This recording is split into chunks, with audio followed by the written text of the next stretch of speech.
I'm going to show you a simple method using a sampling oscilloscope, a picoscope, to produce a data logged graph of current and potential difference for charging a capacitor first of all. Here the potential difference shown in blue and the current shown in red.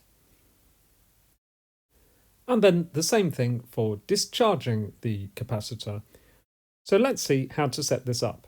I set my power supply to 9 volts. This one's dial is broken, so I used a voltmeter to set it. Then the positive terminal of the power supply I've connected to the positive leg of an electrolytic capacitor, a 1000 microfarad capacitor. Then the negative leg of the capacitor is connected to a 1000 or 1 kilo ohm resistor, and then that goes back to the negative terminal of the power supply. This gives me a convenient time constant of around 1 second. I'm then going to connect the oscilloscope channel A across my 1000 microfarad capacitor. Channel B of the oscilloscope I'm going to connect across the resistor, but I must ensure that the 2 black leads are connected in the middle to the same place. That's because on most oscilloscopes, the negative of the connections to the channels are joined together and so must be attached in the same place in the circuit. Although both channels of the oscilloscope measure potential difference, because channel B is measuring across a resistor where the current is potential difference divided by resistance, and I chose a 1000 ohm resistor, channel B will effectively be giving me the current in milliamps. Now the first setting I'm going to change is to put the time base to 1 second.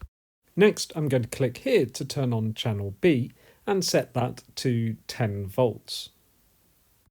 To stop all the values on channel B coming out as negative because of the way that I was forced to connect channel B, I can create a custom probe by clicking here, here and here.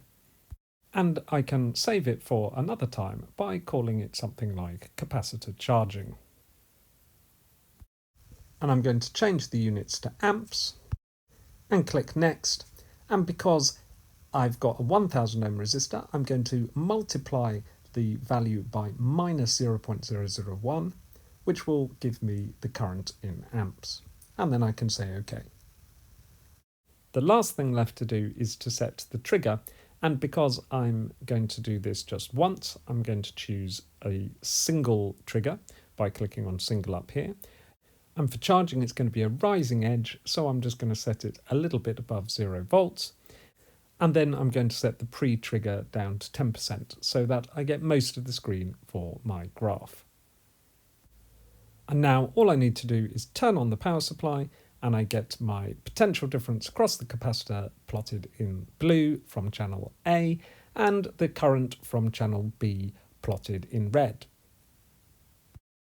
Now, if I want to do the discharging graph, I'm going to have to create another probe because this time the current will be in the opposite direction, so I don't need the minus sign.